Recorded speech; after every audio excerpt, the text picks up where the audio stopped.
Olá para você que acompanha a programação da TV Câmara e também da Rádio Câmara. Obrigado pela sua audiência e sua companhia mais uma vez. Estamos começando mais um programa Espaço Aberto e hoje o nosso tema é o mês da consciência negra, que é lembrado sempre no mês de novembro, e este ano de 2024 com uma diferenciação porque o dia passa a ser um feriado nacional, né? Nós temos aqui alguns dados que vamos discutir durante essa entrevista e para falar sobre esse assunto nós estamos recebendo em formato virtual a professora Maria Valéria Barbosa, que é professora da Faculdade de Filosofia e Ciências do campus de Marília, da Unesp. Professora, muito obrigado por ter aceitado o convite e estar aqui com a gente.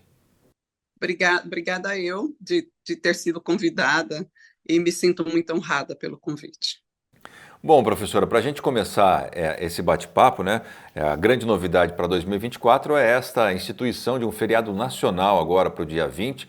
Se eu não estiver enganado, o ano passado já foi um feriado estadual, né? Foi decretado pelo governador do estado que seria uma data de feriado estadual e agora, em 2024, um feriado nacional. O que isso representa para a valorização da cultura afro-brasileira no modo geral, professora, na sua visão? Então, viemos, né, porque eu faço parte do movimento negro, viemos lutando e trazendo essa perspectiva de ter um feriado, de ter um dia que pudesse refletir sobre um herói negro, e aí foi escolhido o Zumbi dos Palmares, e aí se construiu, ao longo dos últimos 30 anos, essa perspectiva de ter um momento de reflexão e de luta política e que pudesse ser um dia de feriado. Finalmente conseguimos, né, que pudesse ser lembrado, que pudesse ser referenciado Zumbi dos Palmares. Deixamos de comemorar o 13 de maio, que era um dia também de comemorações, então passamos a ter um dia nacional, e isso é importante para que as novas gerações, as pessoas possam enxergar e ver que Zumbi dos Palmares foi um grande herói e que merece ter um feriado nacional. Interessante, professora. Tem um dado aqui, é do censo de 2022, né? Mas que revela que 55,5% da população do Brasil se identifica já como preta ou parda. Na sua visão, como é que a senhora percebe a evolução e percepção sobre essa questão racial no Brasil? Esse dado aqui representa alguma coisa para você, para a senhora, nessa questão dessa percepção da evolução desse assunto? Então, sim, porque a gente percebe que na universidade, eu sou presidente da Comissão de Heteroidentificação, que avalia se os alunos são pretos ou pardos quando entram por cotas na universidade. Então, a gente percebe que a maioria que bate na universidade é a maioria de pardos, né?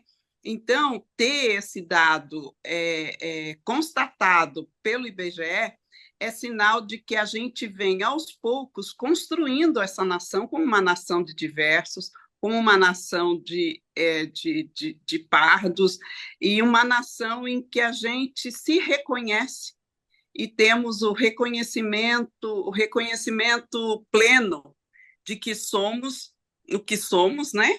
E aí isso é muito interessante, porque eu tinha constatado esses dados também, estive com eles, e aí é muito bacana a gente ver que a maioria da população negra se reconhece, porque antes não se reconhecia, porque por isso a gente não se reconhecia como pretos e pardos, e hoje há um reconhecimento, e a gente verifica isso já quando os alunos estão batendo as portas das universidades. Então, é um dado de extrema importância, um dado que vai ser importante para a gente continuar evoluindo e ter esses dados hoje é uma constatação muito, muito boa e muito precisa do que somos e para onde vamos, né?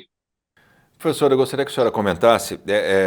Essa questão desse reconhecimento que a senhora falou, isso tem alguma coisa a ver na sua visão? Está ligado com a gente falar mais do assunto, agora ter um reconhecimento de um feriado nacional, da figura de Zumbi ser lembrada, né? Porque até as pessoas podem perguntar, mas por que um feriado nacional lembrando o Zumbi, lembrando a consciência negra? A senhora acha que está relacionada a esse tema, desse reconhecimento, né, das pessoas se reconhecerem, né, da população brasileira acabar se reconhecendo? Como a senhora falou, nós somos uma geração, uma sociedade de muitos, né? Com a gente ampliar o assunto, debater mais, tem alguma coisa a ver nesse sentido? A construção do racismo brasileiro é a construção de um racismo de silêncio. Eu não posso combater aquilo que não se discute, aquilo que não se fala, aquilo da qual eu não estou preparado para falar.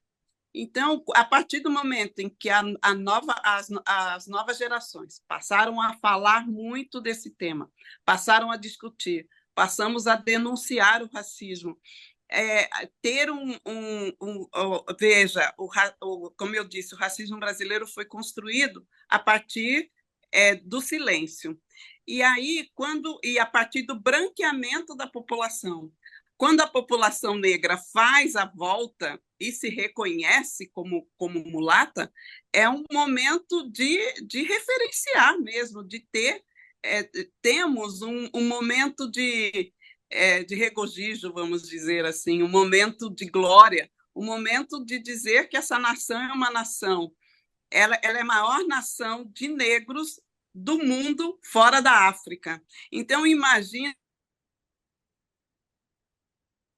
com toda essa movimentação que tem, que os jovens, né, se reconhecem, trabalham os cabelos, têm o reconhecimento de quem eles são, não tem mais vergonha de ser o que ele é.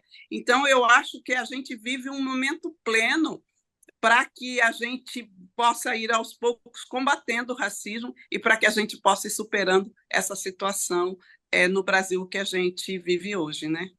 Perfeito, professor. E tem um detalhe, né, que esse ano de 2024, além de ser um feriado nacional, agora a data do dia 20 de novembro, também foi instituído no Enem um tema relacionado, né? O tema da redação do Enem foi relacionado: desafios para a valorização da herança africana no Brasil. Como é que a senhora avalia a importância do Enem, que é uma das provas mais importantes do país, trazer esse tema para a redação em 2024? Então, é aquilo que eu vou continuar batendo, né? Ter o Enem, reconhecendo que há uma herança africana que temos no Brasil e que temos que reconhecê-la, é um feito, é um feito. Eu acho que é muito importante, é muito interessante que a gente articule, que a gente pense, que a gente entenda o momento que a gente está vivendo, que a gente tenha e que os negros tenham o que dizer, que a gente coloque esse tema também nas escolas, porque se ele caiu no Enem, é sinal que está sendo discutido nas escolas. Se não está sendo discutido agora, que passe a ser discutido. Então, é um momento muito, muito, muito importante da gente ter o reconhecimento e de ter também a perspectiva educacional. Então, estamos todos nos reeducando para sermos menos racistas nos próximos tempos. Então, eu olho os dados para mim são muito positivos, porque é um momento da gente poder não só saudar, né, mas reverenciar o que é ser negro no Brasil, que cultura é essa, que legado a gente tem, como é que vamos trabalhar a perspectiva de termos uma sociedade menos racista, de termos educação antirracista, e tudo isso se colocou agora na redação do Enem, né? Então, falar sobre a herança africana é reconhecer que o Brasil tem uma origem também dos africanos. Eu acho que essa entrevista realmente é um marco, né, professor? É como se fosse assim, ufa, até que enfim a gente está abrindo os olhos, até que enfim está havendo realmente uma mudança efetiva na sociedade, né? Ainda falta muito, mas já está melhorando bastante. Agora, nesse falta muito, quais são as dificuldades que a senhora vê, quais são os próximos passos que a sociedade brasileira e os desafios, né, que serão enfrentados, tanto no campo educacional, cultural e também profissional para os negros no país? Então, eu acho que é isso, assim, olha, um pouco trabalhar com as perspectivas na educação. Eu acho que a educação é onde a gente tem o maior marco para se trabalhar com a perspectiva, né, do tema. As faculdades, as universidades precisam mudar a sua forma de ensinar, precisa dar ênfase às, às, às contribuições que o negro tem no Brasil e no mundo, né? E aí a gente poder ter um outro momento, um outro patamar. Por exemplo, a gente tem um reconhecimento hoje nas televisões, nas novelas, a gente já tem um reconhecimento de que não somos aquilo que achávamos que éramos, né? Que era sempre em cargos subalternos, né? Então, a gente começa a ter protagonistas negros, e aí isso é uma forma da gente ir trabalhando um pouco o reconhecimento da população brasileira. Ainda falta muito, ainda temos muitas coisas a serem feitas, mas acho que aos poucos o Brasil vai avançando numa nação e seja uma nação menos racista. E as pessoas, agora, a gente acabou de ver o que aconteceu com a PUC São Paulo, né?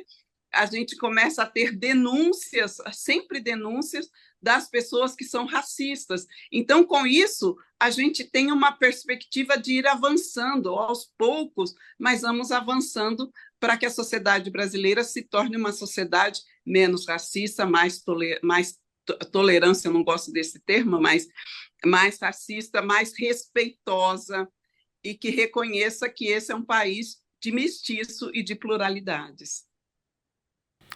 Bacana, professora. Quero agradecer demais sua participação com a gente aqui, em trazer esse tema para que a gente possa refletir, né? A sociedade possa cada vez mais caminhar para uma igualdade racial.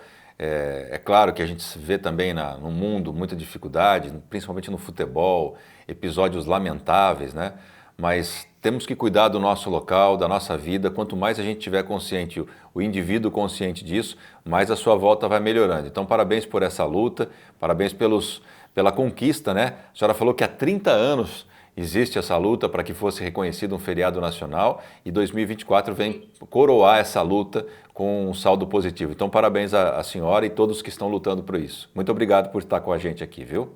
Obrigada eu, e bom 20 de novembro para todos, e que possamos ser uma sociedade em que se reconheça como negro, que tem orgulho de ser quem ele é, né? Obrigado, professor. E só para finalizar, vou deixar aqui uma reflexão que, como outras datas, Dia das Mães, Dia dos Pais, que não pode ser lembrado só num dia, o combate ao racismo também não deve ser lembrado só no dia 20 de novembro. Ele tem que ser praticado durante todos os dias do ano. Muito obrigado a você que acompanhou essa entrevista pela sua audiência e até a próxima.